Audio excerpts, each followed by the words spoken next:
There's a type of intelligence they never talk about. You won't find it in schools, no one teaches it, but everyone fears it when they encounter it. You know this type. You've probably seen it and felt unsettled without knowing why.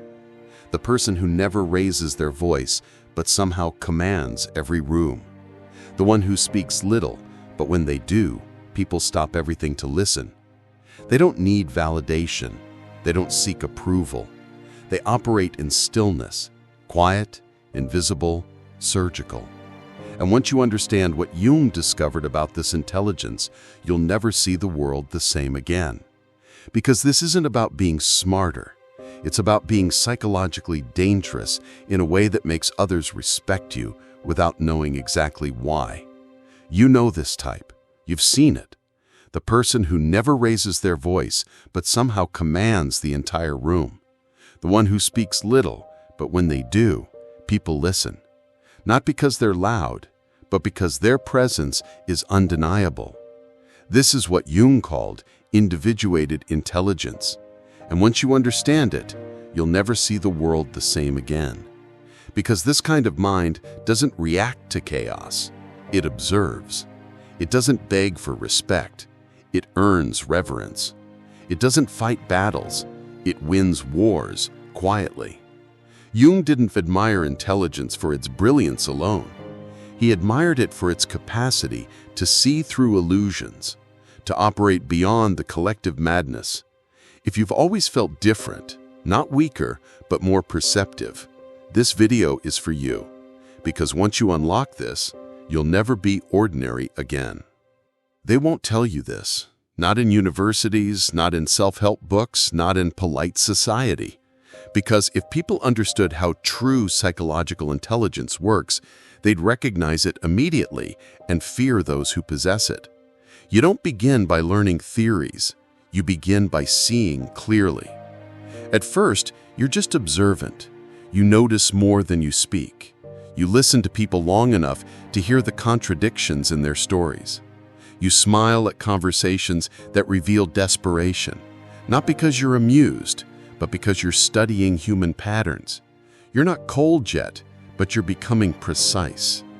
The world around you operates on collective unconscious patterns. People fight over symbols that don't matter. They defend lies to protect their ego structures. They speak loudly when their shadow is triggered, and they pretend strength while their inner child controls them. You're watching it all, and slowly you start to see the psychological code behind the chaos. It starts with one simple truth Jung discovered. People are predictable when they're unconscious. And that's where real intelligence operates, in the space between their conscious performance and unconscious reality. You learn to ask questions that reveal shadow material, not to attack, but to understand. You give them silence and let their projections expose themselves. You let their complexes write their own stories. And while they think you're harmless, you're mapping their psychological landscape completely. True intelligence doesn't need noise. It operates in stillness. It thrives in spaces where others feel safe enough to drop their personas. And slowly, your perception begins to change. You no longer see people for who they pretend to be. You see their archetypal patterns, their unintegrated shadow, their unconscious motivations. You see the mother complex before they seek approval, the father wound before they rebel, the anima projection before they fall in love. You become several steps ahead because your mind isn't caught in emotional reactions anymore. It's operating from awareness. That's the turning point Jung wrote about. Not when you become smarter, but when you stop being unconscious. You realize that truth matters less than what people need to believe. That most relationships are unconscious agreements. That everyone is living out psychological patterns they don't recognize. And if you can understand these patterns, you can navigate them masterfully. That's individuated intelligence. Not manipulation, not coldness, but conscious awareness operating in an unconscious world. You begin to speak with precision, every word intentional, never wasted. You stop defending your choices because you understand projection. You stop explaining yourself because those who matter don't need explanations, and those who don't matter won't understand them anyway. You're no longer playing the unconscious games others are trapped in. You're operating from a different level of awareness entirely. You never show your full understanding. You don't share your observations. You don't let people know when they've revealed their shadow patterns. Because consciousness in your world is just more data. You're becoming what Jung called an individuated person. Not cold, not cruel, but awake in a sleeping world. This is the transformation Jung observed in those who completed the individuation process. When a person stops trying to fit into collective unconsciousness and starts living from their authentic self. And here's what's fascinating. No one recognizes what you've become until they need your clarity. They think you're still playing by the old rules, still caught in the same emotional patterns. They don't realize they're interacting with someone who has stepped outside the matrix of unconscious behavior. This is how true psychological intelligence develops, not in moments of brilliance, but in long, quiet periods of observing, understanding, and integrating the dark and light aspects of human nature into conscious awareness. You've crossed into a different way of being. You've stopped seeking external validation. You've started trusting your inner knowing. And now, you're not just intelligent, but you're operating from wisdom. But what does that actually look like? It means you've developed capacities that unconscious people fear, even if they can't name why. Here are the 5 core traits of the psychologically individuated person, each one subtle, each one profound. First, emotional sovereignty. People notice you're calm immediately. You don't react like they expect. You don't take things personally because you understand projection. You're no longer controlled by others' emotional states because you've integrated your own shadow material. You don't suppress feelings, you understand them. Your anger becomes conscious choice. Your sadness becomes compassion. Your fear becomes intuition. You don't let unconscious emotions drive your decisions. You let them inform your understanding of what's really happening beneath the surface. Second, pattern recognition. You no longer just look at people, you recognize their archetypal patterns. You notice the puer aeternus who won't commit, the senex who's become rigid, the puella who seeks father figures. You hear what their shadow is saying through their words. You feel the shift in energy when someone's complex is activated. You don't need them to explain their behavior. You can see the psychological patterns playing out. This makes some people uncomfortable because they sense you can see what they're hiding from themselves. Third, authentic presence.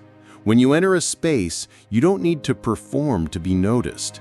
Your presence is real because you're no longer wearing a persona mask. You're not trying to be impressive, you're being genuine. Those who've done their inner work understand mystery isn't about hiding, it's about depth. You reveal enough to connect authentically, but you never expose your entire inner world to those who haven't earned that access. People respect what they can't completely understand, and you've learned to embody depth without drama. Fourth, conscious communication. Most people speak to fill silence or discharge emotion. You speak to create understanding. Every conversation has intention behind it. You use words to plant seeds of awareness, not to force conclusions. You don't argue to win, you engage to explore truth. You speak with precision that comes from knowing your own mind. You know when to share insight and when to remain silent. And you understand that sometimes the most powerful communication happens without words. Fifth, self-contained wholeness. This is the trait that Jung considered the mark of true individuation. You no longer need external sources to feel complete. You don't need constant praise, recognition, or even understanding because you've learned to validate your own experience. When someone needs nothing from others, they become naturally magnetic. People try to influence others through guilt, manipulation, or emotional pressure, but those tactics don't work on someone who has integrated their shadow and found their center. You've integrated the aspects of yourself you once rejected, the parts that seemed weak, the drives that felt dark, the qualities you thought made you unlovable. Now you understand they were just human elements that needed consciousness, not elimination. These traits don't make you superhuman. They make you authentically human in a world where most people are unconsciously playing roles. They can't explain why, but your presence feels different because you're operating from wholeness rather than fragmentation. These traits might sound powerful, but here's what Jung discovered that will disturb you. Developing them is just the beginning, because once you have them, you face a choice that most people never even realize exists. And what you choose next determines whether you become truly free or just another unconscious person with dangerous tools. If you recognize these traits developing in yourself, comment "awake" below. Jung believed recognizing these patterns is the first step towards true individuation. True intelligence means nothing if it exists only in theory. Consciousness without application is just spiritual bypassing. So now we move from understanding to living. You've recognized the patterns, you've developed awareness, now it's time to embody this wisdom. Here's how you live from individuated intelligence every day without losing your humanity or becoming isolated from others. First, engage conversations without being consumed by them. Most people speak to be right or to be liked. You engage to understand the deeper currents. Let others reveal themselves while you remain centered in your own truth. Ask questions that come from genuine curiosity, not from a need to prove anything. What makes you feel most alive? What patterns do you notice in your relationships? These questions invite depth while respecting people's autonomy. Share your perspective when it serves understanding, never when it serves ego. You're not trying to convince anyone of anything. You're offering your truth and allowing them to take what resonates. Second, use silence as a teacher. Most people fear silence because it forces them to face themselves. You've learned to be comfortable in quiet spaces because you've made peace with your inner world. When someone tries to pull you into unconscious drama, you don't resist, you simply don't participate. Let them feel the difference between reactive energy and conscious presence. Your stillness becomes an invitation for them to find their own center. Third, mirror their consciousness level, then invite them higher. If someone is operating from fear, acknowledge that reality without getting trapped in it. If they're caught in victim consciousness, validate their pain while modeling empowerment. You don't try to fix people or force awareness. You embody the possibility of something different and let them choose whether to explore it. This is how healing happens naturally through resonance rather than force. Fourth, share your truth after relationships have deepened, never as an opening strategy. Don't lead with your insights or your spiritual understanding. Lead with your humanity. Let people discover your depth gradually as trust develops. When you do share your observations or insights, do it as offerings, not as judgments. I notice instead of you always. This creates space for dialogue instead of defensiveness. Fifth, respond rather than react. This might be the most challenging aspect of conscious living. When someone triggers you, pause before responding. Ask yourself, what is this bringing up in me? What does my reaction reveal about my own unintegrated material? Sometimes the most conscious response is to step away until you can engage from clarity rather than reactivity. You're not avoiding conflict, you're ensuring that when you do engage, it comes from wisdom rather than woundedness. Sixth, maintain your boundaries without building walls. There's a difference between protecting your energy and closing your heart. You can say no to what doesn't serve you while remaining open to genuine connection. Your boundaries aren't punishments, they're expressions of self-respect that actually make deeper intimacy possible. When people know where you stand, they can meet you authentically instead of testing your limits. The goal isn't to become invulnerable or to live above human experience. It's to remain fully human while being conscious of the patterns that usually run unconsciously. You still feel everything, you just don't let everything control you. But there's something Jung warned about that no one talks about. Something that happens when you start operating from this level of awareness. Most people think consciousness makes life easier. Jung discovered it makes life more intense. And what I'm about to show you might change how you see relationships forever. If you're ready to stop living unconsciously and start operating from awareness, subscribe now because the techniques I'll share in upcoming videos could completely transform how you navigate relationships and life challenges. This is what Jung meant by individuation. You don't transcend your humanity, you integrate it fully. You become whole not by perfecting yourself, but by accepting all aspects of your nature and choosing how to express them consciously. By now, something fundamental has shifted in how you move through the world. You don't need to prove anything because you know who you are. You don't chase external validation because you found internal stability. You don't react to every provocation because you understand most attacks are projections of others' inner pain. You've become still, but not passive. You've become discerning, but not judgmental. You've learned to see clearly without losing compassion. That's what psychological maturity looks like. Not perfect behavior, but conscious choice. You can walk into any situation and remain centered in your truth while staying open to learning. Not because you're superior, but because you've done the inner work to know yourself. People sense this integration even if they can't name it. You've stopped trying to be understood by everyone and started focusing on understanding yourself. You've stopped seeking approval from others and started approving of your own journey. You've stopped reacting to life and started responding from wisdom. This is the final phase Jung described, not a destination, but a way of being. You don't seek power over others because you've claimed authority over yourself. You don't need to win arguments because you're interested in discovering truth. You've become the kind of person who doesn't need to announce their wisdom.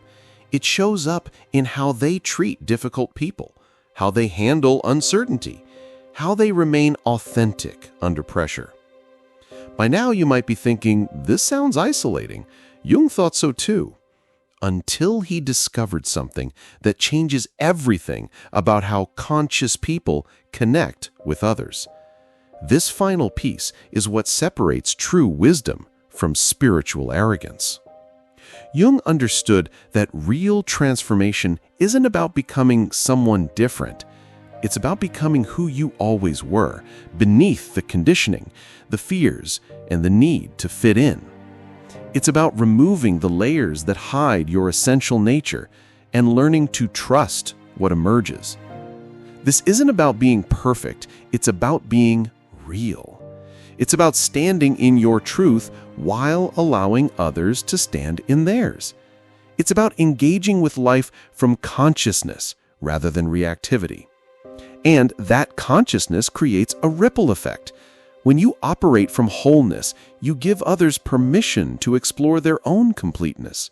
When you respond from awareness, you invite others into deeper self-examination. When you embody your authentic nature, you make space for others to discover theirs. In the end, this isn't about becoming dangerously smart in the way that manipulates or controls. It's about becoming wisely conscious in a way that heals.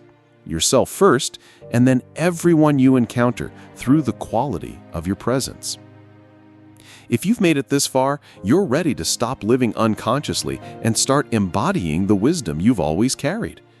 Your next step isn't to change the world, it's to change how you show up in it. If you're done being controlled by unconscious patterns and ready to embody your authentic power, comment "conscious" below. Your journey toward psychological sovereignty starts now. Subscribe if this resonated, and remember, consciousness is contagious. The more awake you become, the more you inspire awakening in others.